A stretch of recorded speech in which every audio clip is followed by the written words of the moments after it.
Question number 11. Find the values of each of the following. Tan inverse of 2 cos of 2 sin inverse 1/2. അപ്പോൾ നമ്മൾ ചെയ്യാനായിട്ട് right സൈഡിൽ നിന്ന് ഓരോന്നിൻ്റെ values കണ്ടുവരാണ്.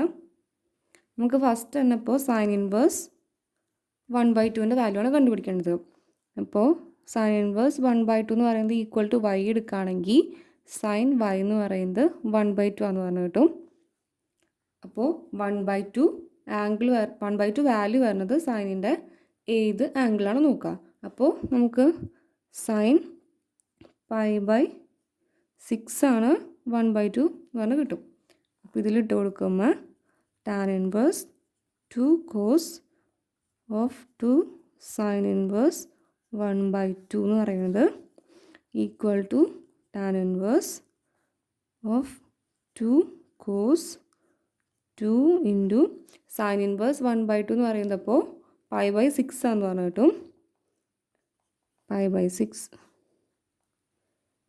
Sign inverse 1/2 equal to π/6 എന്ന് പറഞ്ഞു കിട്ടി.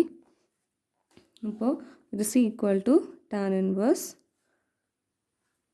2 6ൽ 3 ടൈംസ് വരും 2 കോസ് π/3 എന്ന് പറഞ്ഞു കിട്ടി. Which is equal to tan inverse 2 cos π/3 എന്ന് പറയുന്നത് 1/2 ആണ്.